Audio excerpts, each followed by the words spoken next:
everyone. Thank you so much for joining us today. Before we kick this off, I do want to point out to the audience that we welcome questions. Excuse me. Please post those in the Q&A section at the bottom of your screen, and we will address those questions at the end of today's Fireside Chat. So I'd now like to turn this over to Stephen Saltzstein, Force Family Office's CEO. Thank you, Callie. And thanks everyone for joining us today. I think we're going to have a lot of fun, a fantastic discussion. I feel like NextTrip is the NVIDIA of travel in the sense that, NVIDIA started out as a gaming company, then became, one of the most foundationally important companies in all of business, maybe in the history of business.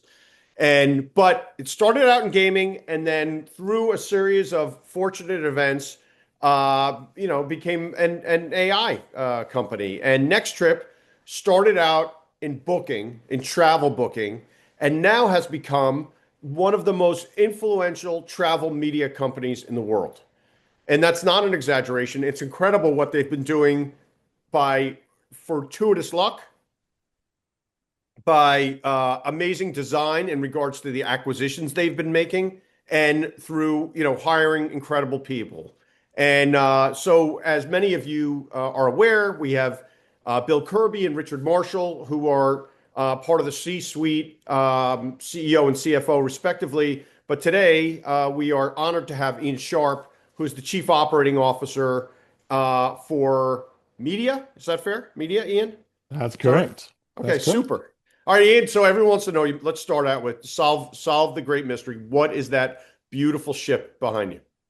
That beautiful ship is called Sea Cloud, and it's the subject of our first Journey original. Journey is the TV station. We're going to be talking about the travel channel. And Sea Cloud will play host to a couple of celebrity chefs from a show called Below Decks, Chef Ben and Chef Rachel.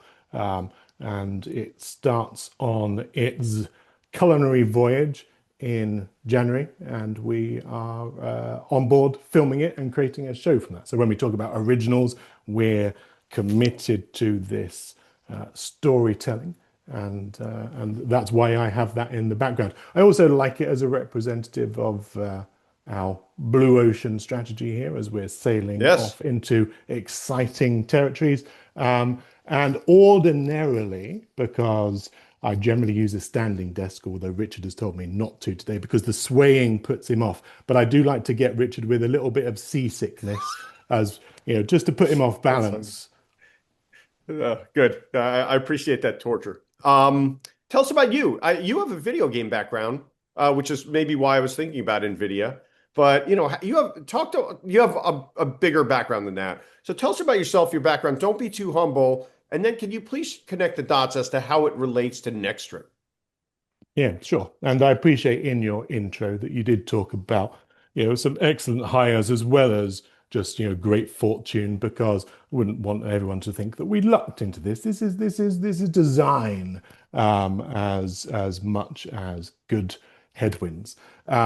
So look, I mean, I actually started off my career for IMG, which is the global sports and culture company. And I used to make, of all things, the Nobel documentaries every year.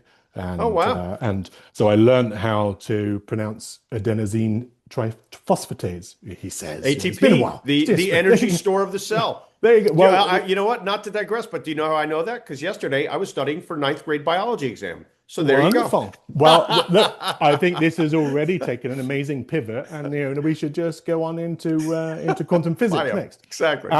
So yeah, the back in the day, that's where I started out making those kind of shows. Now, the bit that is kind of interesting here is, as part of the screen-based industries, there's been an awful lot of change. Media is always evolving, and I like to think, because I moved from traditional sports, some sports broadcasting, to work for EA Sports, and that's where the gaming bit comes in.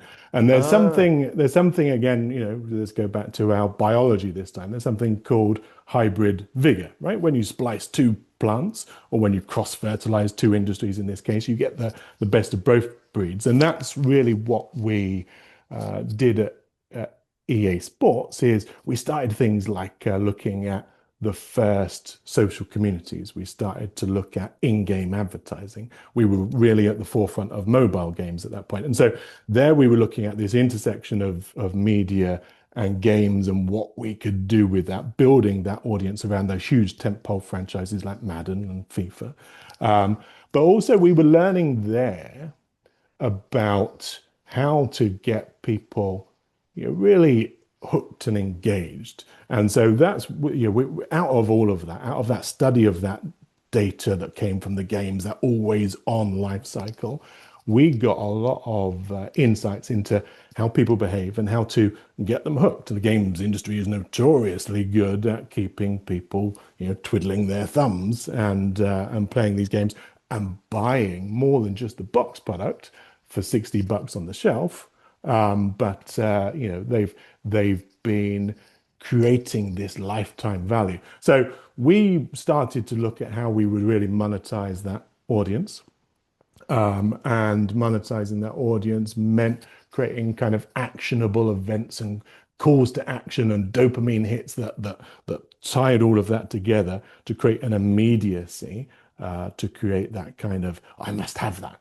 And what we're trying to do with NextTrip and with Journey in particular is to take people on that journey. And you're allowed 3 journey puns per webinar. So that's one. I've used one. If I go beyond 3, they just go. The point here is that we've learned that creating this trail, creating this call to action, and what we talk about here, and Richard's sharing the screen, this watch, scan, book, go, comes from the learnings that we got around this in esports. So esports was the extension of what I just talked about. It was the competitive playing of games. We saw Twitch get bought by Amazon for $1 billion. And that's because there is this content to commerce loop that we're now taking and using to drive this kind of inspiration to itinerary. So that's a little bit about my background. That's great. Involves a range of different things, all of which are in the screen-based industries, about monetizing content.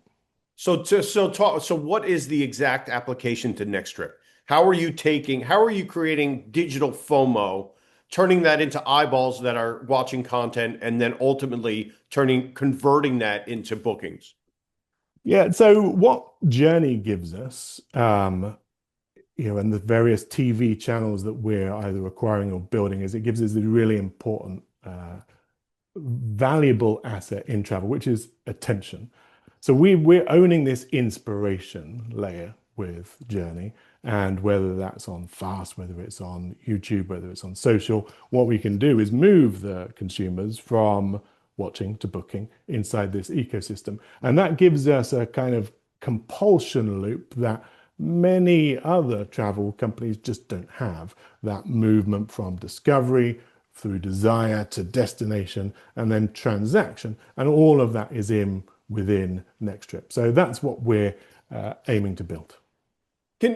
There's a lot of talk at NextTrip around fast channels, but I'm not sure a lot of our family offices know what a fast channel is. So can you just help them understand what fast channels are? Sure. It's a simple acronym.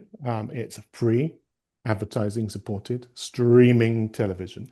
And so you might, it tends to be an OEM thing. It tends to be embedded in the big players like Samsung and LG, but increasingly across, the Panasonics and the Sharps. Anyone who's delivering that big living room experience for you tends to have these.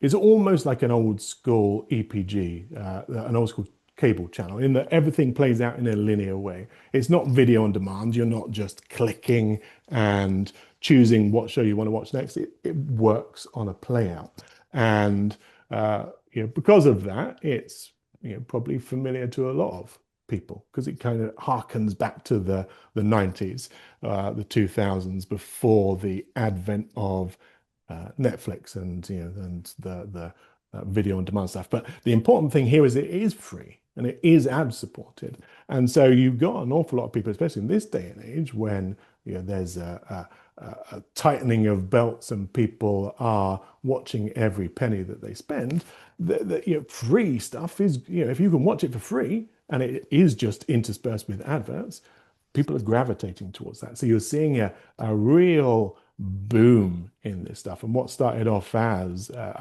perhaps a marketing device for a Samsung or LG to be able to put something of a differentiator in front of people is now a kind of staple for a lot of content studios to deliver their back catalog, or in our case, deliver these originals. I think we're taking it a little bit further than most. We're not just showing you, for example, reruns of Letterman. We're showing you new content that is, again, it's aimed to get you to dream and discover and then to book. And I think that, that is uncharted territory. That's what we want to explore, and that's the blue ocean that I talked about. And so you guys acquired Journey. You're about to acquire Go USA. Can you tell us a little bit about Go USA?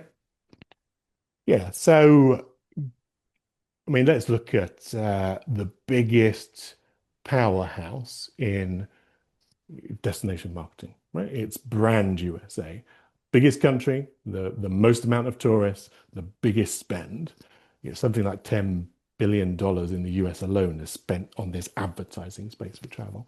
So Brand USA run Go USA, which is their series of fast channels. So it's a mechanism for them to showcase to the rest of the world through, again, long form storytelling, through this great content, how people should come into America the Beautiful is their current campaign. And there's things, so much going on in the States right now, as well as in Canada, where I am, the World Cup. You've got America 250, that's celebration coming up, the Olympics coming up. So Brand USA has got all of this wealth of content and wealth of activity, but they've made the decision, partly due to funding issues, to divest themselves of the Go USA channels. So their misfortune is our gain, and we can. How many eyeballs does it come with?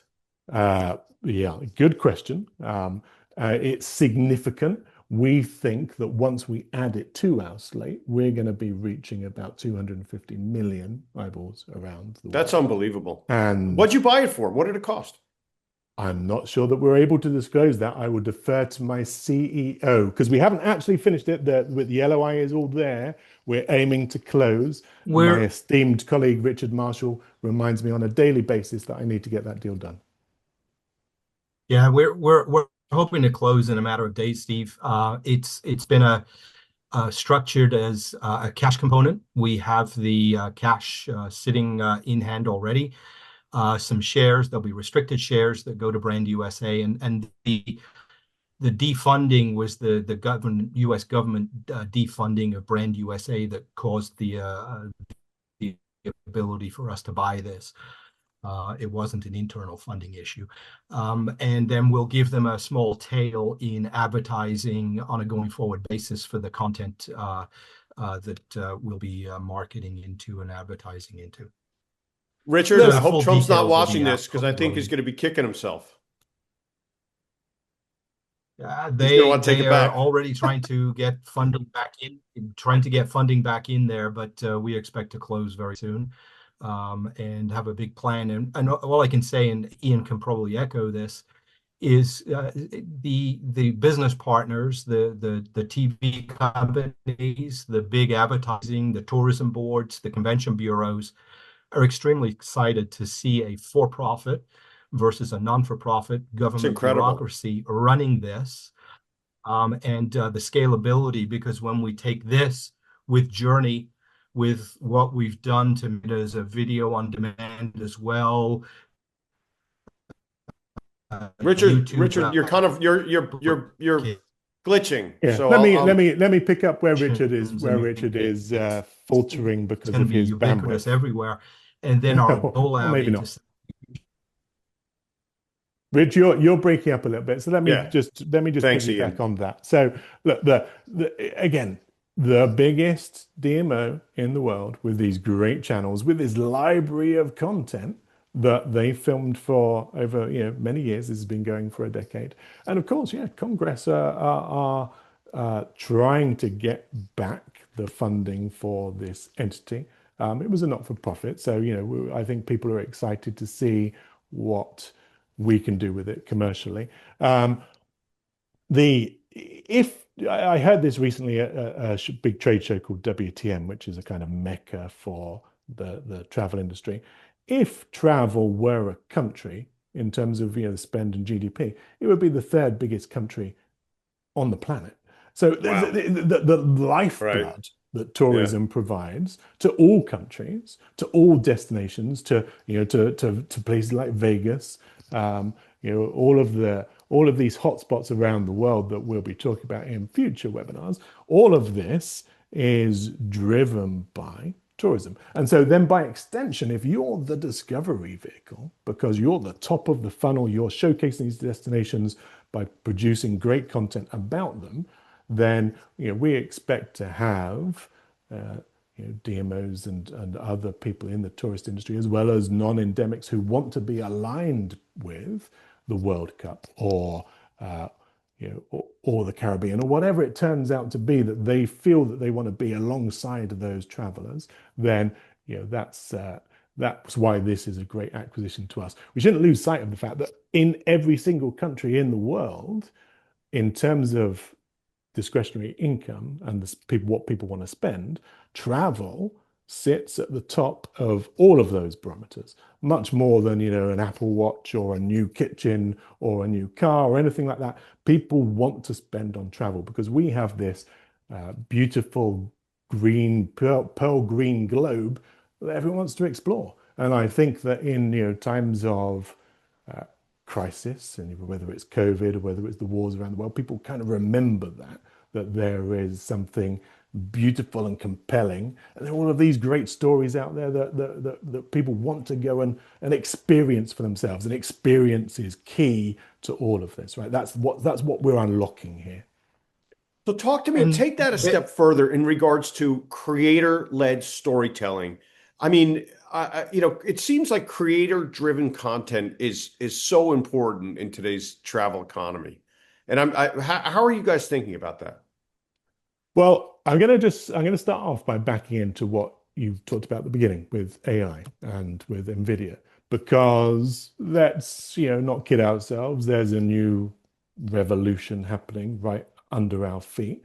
But the unfortunate side effect of that is that there's just this world of AI noise. And in that world where slop is pouring through Pinterest and eroding social channels and challenging the fabric of trust that we all have, then real stories matter more than ever. And that's really what I want to get across here, is that the journey is where these real, truthful stories and these experiences can lie. And so, creators everywhere, we know that they produce videos. There's a lot of content out there, and exists on YouTube, it exists on TikTok. Those creators are going to be producing videos wherever they are, and they're delivering these localized experiences. They're delivering this storytelling, and they can help us activate these audiences in real time. The important thing, though, is that what we're offering is this ecosystem, this multi-layered travel media ecosystem. We've got the connected TV reach, we've got curated programming, we've got the rights governance, the licensing, and crucially, going back to what we were talking about in the Watch, Scan, Book, Go, we've got this attribution, we've got this ability to convert to bookings. And so creators are bringing to us this authentic, emotional, immersive layer that really drives intent to purchase, whereas we're offering a kind of full stack that no competitor can compete with. And not only that, we're giving a home to these best stories, these authentic stories, and we're shunting off that AI noise, and we're just delivering signal. We're delivering authenticity. And you know, if you're booking a holiday, that's key. You want a recommendation from someone that you trust. People tend to trust influencers now, like Mr. Beast, more than they trust brands. We're seeing that with him just he's even launched. We were making jokes about breakfast cereal at the beginning of this. I wouldn't be surprised if he has launched a breakfast cereal. But this is the point. People trust influencers. People trust creators more than they do brands. I got to tell you something really interesting. There was a survey done about family office service providers. Okay. And the top service providers that family offices trust above all others was their personal trainer. Well, there you go. Right? It's unbelievable. So you've hit onto something there, Steve. Perhaps we just do a series of shows around personal trainer recommendations with that direct call to action. It's actually not a bad idea. And then we'll clean up. Yeah. No, I just think it's interesting. You know, it begs the question. You guys have multiple audiences, I will say. You have one audience through 5-star, which are family offices and people of that ilk. And then you have audiences, for people like me who are more price conscious, so to speak. How do you prioritize your content? Because it's funny, the 5-star families, these family offices that are going to book these really expensive trips, I got to imagine the rule is, they're booking, let's say, $100,000, $500,000 vacations, which is great margin, but there's a lot fewer of them. So I'm just curious how you guys are thinking about your content balance. Yeah, it's a good question. And I would be lying if we said we got all of that solved, because this is You're still getting it under your belt. Yeah. This is a process. We're ingesting these channels. We acquired Journey in April, May of this year. And so there's a lot of evolution. But let me talk broadly to your point and some of the trends that we saw at shows at WTM, because there is sports-related travel. We're going to see that with the World Cup. There's wellness-related travel. Wellness is a huge trend. There's more adventure travel. There's gastronomic travel, and so there's all of these buckets. And so the way that we're thinking about our content is to anchor these original shows against those buckets, and then see what works. Now, you're quite right, is that we then need to think about audience demographic and what the people that are engaging with our shows want to do. You need to understand those archetypes. And so it may well be that fast, especially on Samsung tends to be, for example, it owns more of the high-end market share for those TVs. So you can imagine by extension that the wealthier families have got a great big Samsung TV and they might put the Journey channel on there, whereas LG tends to be the mid-tier. So you look at it like that in terms of who's watching. Fast tends to skew older, perhaps people reminiscing about the days when they could watch just basic, simple cable.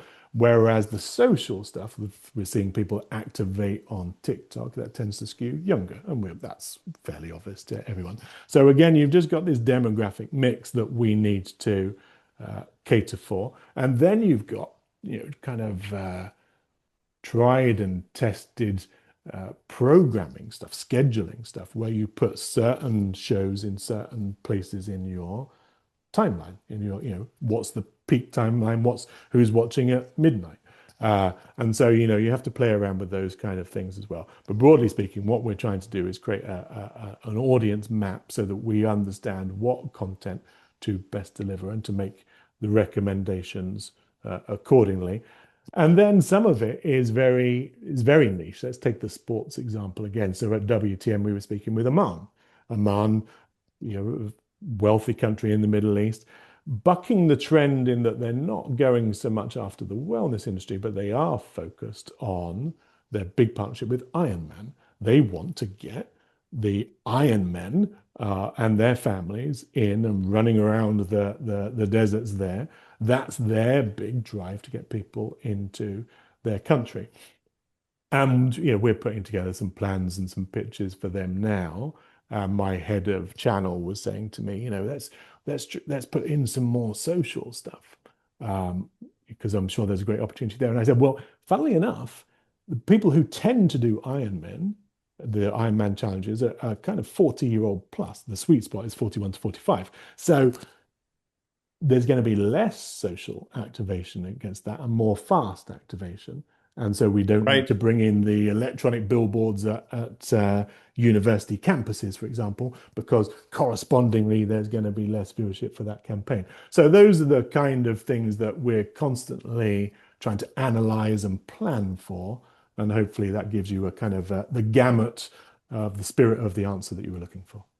And is this a lot of what you did at EA? Yeah, so for my sins, I was head of something that sounds very dull called the Metrics Council. And that was really all about trying to get that granularity of data, because there's that old axiom, that which is measured improves, right? And so when we're talking as well about attribution here, and Bill and I have been exchanging some emails about this just this weekend.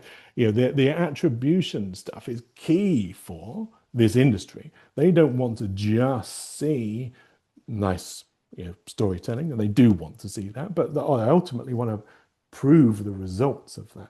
And for people to keep coming back and booking campaign after campaign with us, advertising with us, they want to see that full funnel ecosystem mapped out, and that mapping out looks like numbers. That looks like this many people came into the top of the funnel, and at the end of it, after that conversion journey, it's this many people were attributable bookings, because that really is what shows ROI. And in any, I'm sure the people watching this are all astute businessmen, and ROI is what it all comes back down to. So we can't just be left-brain creative thinkers and come up with great shows on tall-masted ships and sail the seven seas. We have to deliver program sales at the end of that. We have to deliver advertising revenue at the end of that. And so that's a difficult balance to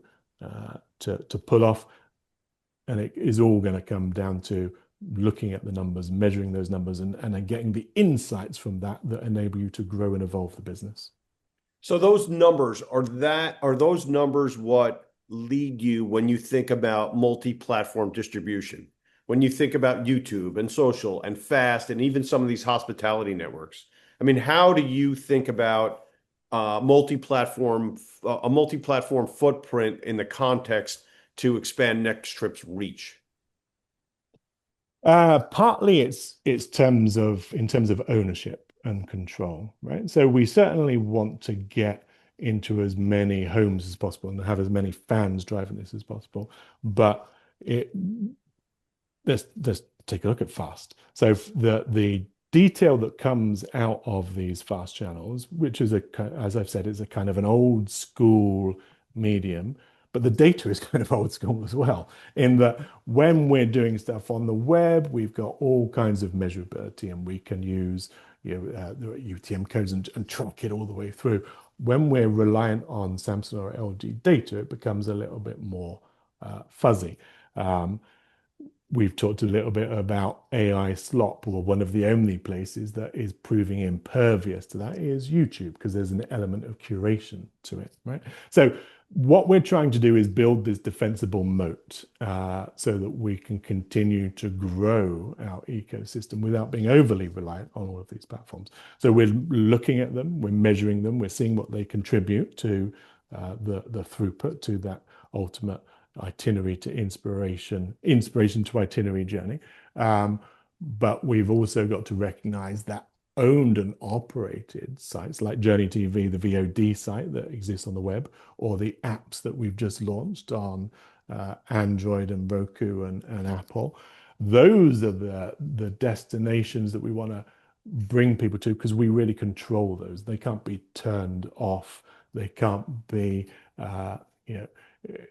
they're the center for us to be able to notify people, for us to continue a conversation with people.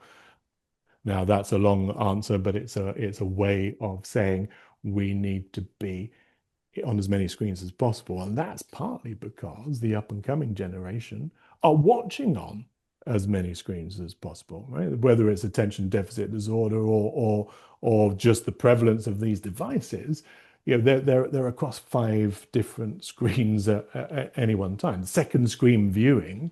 I was just talking with a journalist at Business Insider last week about the importance of second screen viewing, because it actually helps us. If you think about it, you've got the big screen TV in front of you, you've got a QR code, you scan that QR code because your phone's already out. You don't have to be Billy the Kid and just whip it out and and try and shoot before who was Billy the Kid up against at high noon? You know who I mean. Whoever was wearing the black hat. I know. I don't know. Sorry. There's a speed to this, to the conversion. The second screen stuff helps us. For many people now, this multi-screen engagement with content is second nature, and that's what we're tapping into by being in all of these. Right. Talk to me about, and then I want to get to the audience questions, but Journey has an extensive content library. So how are you leveraging that? How do you view that as an asset class itself? So when we acquired the channel from Ovation, we got some great shows that they'd already licensed. Things like Travelman with Richard Iwadi. He does huge numbers for us on Instagram. His little clip where he's eating Hungarian cake is in the hundreds of thousands of views. And so there's something about humor and travel that really travels, shall we say.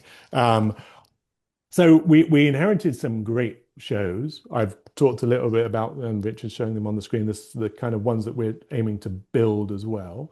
One of the first things that we did when we acquired Journey was brought in an in-house production team called Save Your Day Films, who have been instrumental in the ideation of these shows, the creation of new originals, the thinking about what activations can really drive audience.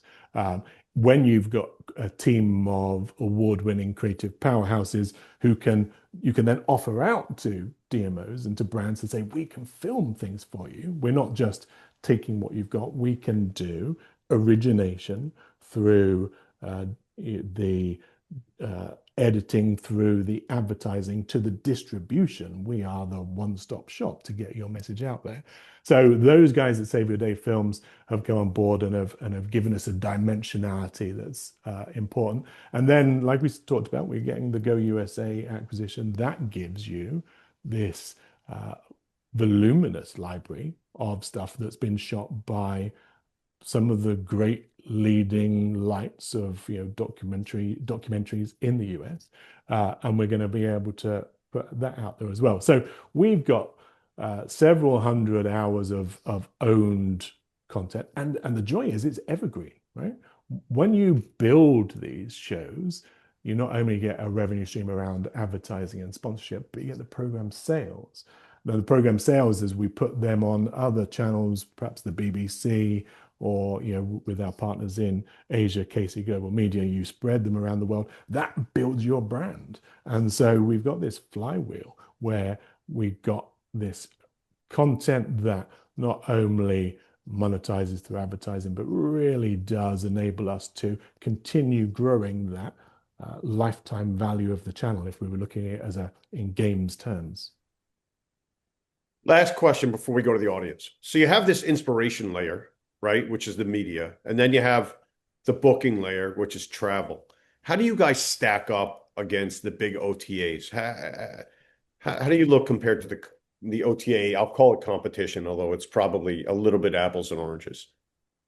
Yeah, so I think whether it's deep linking or whether it's QR codes, whether it's interactive overlays, we've got something that just other people don't have. You've got the long form storytelling. You've got the I think really we are the only travel media company that can trace attribution from this inspiration through the booking flow. And that's a critical part of this. I see other people who are kind of reliant on search or paid for advertising to get people into the top of the funnel. and then they falter in the mid-funnel and they don't really convert. We've got this vertical integration that carries people all the way through it. And I should mention other components here, like Travel Magazine. Travel Magazine is one of our sites that, again, sits in the middle of the funnel and supports all of the campaigns that we're doing. The fact that we've got this high intent booking engine at the end of it with newsletters that can go out highly targeted to the people who are watching the shows. There's so many things that you can do to research and be rewarded for that research on NextTrip. That's why we call it an ecosystem, right? Because we want people to live and engage and plan and and find the trust with those creators all within one stop, as opposed to being spread out. I'm sure other people have got in the travel space have got very clear strategies about how to get people into the funnel. Ours is designed to be a unique selling point for this company, because I don't think that anyone out there has got the ambition to recreate the old travel channel. And that's an important point just to emphasize. We all know there is a travel channel out there, but it pivoted to what I often say this, it pivoted to just the paranormal. It now talks about ghosts and goblins and not really about travel. So there's this gap in the marketplace for this global inspiration to itinerary stuff that we are filling, and we're doing so with the backing of of people like Brand USA. It's going to be huge. Yeah, that's incredible. There's a bunch of audience questions, so I'm going to let Callie take it over. Thanks, Great. Callie. Thank you so much, Steve. So how does last week's announcement of Netflix intent to acquire Warner Brothers impact the content creation and distribution industries? What could that mean for your business? So obviously big seismic news, and everyone in the world had an opinion about that and was posting it all over LinkedIn. I think it still plays into a broader space though, right? They're interested in Harry Potter and Batman and licenses like that. They're not so specific as us. And our specificity around travel is what's going to enable us to succeed, because we're laser focused. I think that, ironically, Discovery Channel, I think the head of Warner is the old Discovery boss, and that he not only negotiated the Warner Brother Discovery deal, but now this deal onto Netflix. So I think that you've taken if you look at that path, right? Discovery was something similar to what we're building, in that it was showcasing and celebrating geography and science. We're celebrating travel. And then you look at the way that story unfurls, in that Netflix 25 years ago, was turned down by Warner Brothers as an acquisition vehicle. And now look at how the table have turned. So perhaps it's a salient lesson in, once we've built out Journey, and once we've integrated Go USA, that we'll be buying up those preeminent dinosaurs that exist out there today, just in the booking engine space. In 20 years' time, this share price is going to be through the roof. Before then, Bill. Before then, could be next week. Yeah, I'm going to just add to that, Callie, because of the fact it's a great question, but it also highlights a great opportunity for us. A Netflix Warner Brothers merger is going to go through so many levels of scrutiny to get approval that it's going to be a 12 to 18 month program. In that period of time, it's almost like a rudderless ship, in terms of nobody is getting aggressive about saying, oh, geez, the travel magazine the travel channel is a great solution. Let's change it around. Let's figure out where we want to go with it. So they're really leaving a void for us to literally become the travel channel in the industry over the course of the next 12 to 18 months time. And then, as Ian mentioned, with the way that the travel channel lost its focus, we are the only players in the industry at this point in time that are uniquely focused and understand travel because we live it every single day and blend media into that solution as part of it. That's not something that's going to happen with Netflix, Warner Brothers. They're not going to get into the travel industry. And that was what the partners that we spoke with about the acquisition of Go USA, all of the partners that were in there at Go USA, was ecstatic to know that a travel company with the roots that we have was coming in to run Go USA, the travel station, both on the advertising and the click-through driving transactional business. Great, thank you. And what is to prevent like an Expedia or others like that from copying your strategy and creating their own content platforms of their own? I would say it's always a combination of nimbleness, expertise, and focus, right? And of course, someone with Expedia's billions could replicate this. They've been involved in long form storytelling to some extent themselves.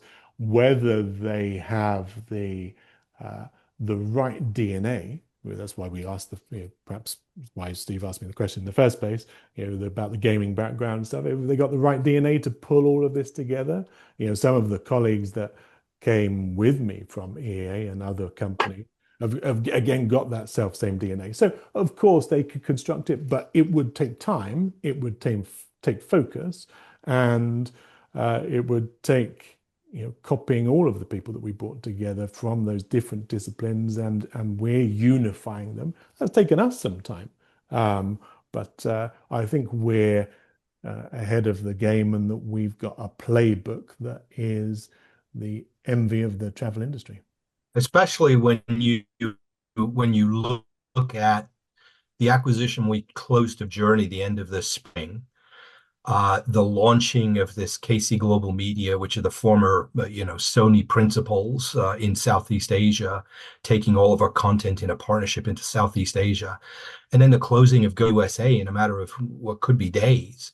We have built a global footprint, massive distribution, as Ian and Bill kind of touched on. We expect to be pushing into somewhere between 250 and 300 million homes with these 3 transactions around the end of the year. And we've got, at that point, Go USA's original content library. We've got Journeys. We've got our own in-house studio. This has been quite a year. 2025, significant accomplishment, and 2026 execution. So stay tuned. Yeah, and I'm just going to jump on that for a second too. It doesn't have to be about competing with Expedia. The solution that we're offering becomes an excellent opportunity for an Expedia to come in and advertise on us, and they can redirect the bookings back to themselves if they want to, but take advantage of the long form content, the eyeballs, the distribution that we have. We're just kind of like another media buy to them at that point in time. And Ian, correct me, right? Expedia was a big advertising partner into the Go USA system. Certainly, there's deep connective tissue there. Yeah, I mean, and Bill's quite right. The journey and our media play is designed to be agnostic, and to work with anyone in the travel space for the betterment of the travel space to achieve all of our collective goals. Thank you. How do you get people to try it, to engage, and how do you prove that someone booked a trip because they watched your content? Yep. So all good questions. How do you watch it? Well, if you've got if you're in North America and you've got access to the web, which I presume most people have, you can just go to journey.tv today and you can watch the content there. That's our VOD site. You can download the apps. They came live last week, so go to the App Store or the Google Play Store. If you've got a Samsung TV currently, scroll down there, Samsung Smart TV menu, you'll find Journey. You can watch the play out there. Subsequent to buying Go USA channels, we'll be launching in a range of different places. And if you're European, you'll be able to to see all of that content there. But it's got quite a wide footprint. It extends into Brazil and India, and in actual fact, some of the really big audiences for that Go USA content were historically in those countries. Ebbs and flows depending on what type of the content is. So that's how you can engage with the channel today and then tomorrow. YouTube is going to be subject of a commercial partnership in the next year that we will talk about in more detail. Obviously, we're prevalent on all of the social channels, primarily Instagram. So check out @JourneyNow on Instagram. And I think the second part of the question was, how we go through this to be the center of this attribution universe. And so I'll walk you through it quickly. So you're a creator, you're in Malta or Scotland, you've put this content onto our Fast TV. If it's on Fast TV, then there's a QR code that appears, and that then deep links into a trackable itinerary flow. So that's one. On YouTube, there's more clickable links in descriptions or pinned comments. On social, there's swipe ups and link in bios, that kind of thing, and browse and book funnels. So we're putting all of these things in place, but ultimately it comes down to these trackable UTMs that we give to our partners, and we make sure that there is a panoply of opportunity here. It's not just on those channels, it's supported by the rest of our ecosystem, whether it's advertising on nexttrip.com or on 5-Star Alliance, or articles and shoppable links on Travel Magazine, or through newsletters that underpin the great offers that we're advertising on the fast channels. So there's a multifaceted approach. The key is high touch, high intent audience that we are communicating with on a regular basis. So we're delivering this storytelling to people who not only want to be told a story, they want to go and explore what the story is all about. And how do you make more money per customer than a regular normal travel site? Well, that's partly because we're opening up new revenue streams, right? So were we to be dependent on nexttrip.com and 5-Star Alliance, then we would have our margin from the throughput of those bookings. But we're introducing branded blocks, sponsored segments, takeover television, so to speak. There is ad breaks in between all of the shows that amount to anywhere between 8 and 12 minutes of any commercial hour. And all of that is monetized. We do so through programmatic or automated advertising, but we also do so with a highly adept sales team who know the travel industry inside out. Is all about the little black book in the end, right? And who especially in an industry that is, as close-knit as the travel industry. So, that is important. Trust and word of mouth is as important as these metrics. So we talked about advertising revenue, then we've talked about program sales in the past. If you make this sailing ship behind me, then you are going to make an 8-episode series on that, and you sell that on. So that's an additional revenue stream. And then in addition to that, the magnification, because you own the funnel of those bookings when it comes down to the actual booking engines that you have, or affiliate fees with the agnostic partners. There's a whole range of things that we're taking the core model and we're layering on all of these additional elements to uplift that core model and augment it. And so booking a trip, it's a big deal. It's a big undertaking, not typically an impulsive action. Does your funnel account for deferred conversation where someone might seek inspiration and perform research, but not actually book the trip yet? Yeah, and that is a great question. And you're quite right, because people tend to, languish in research hell, right? They just, well, how do we compare all of these things? And I'm going to go to X site and Y site, and I'm going to spend hours doing this, so much so that I need a holiday to recover from booking the holiday. Fully understand that. Here's where we feel that there is that call to action, drives the impetus. And here's where some of the things that we're thinking about how to tailor ourselves and our approach to that behavior.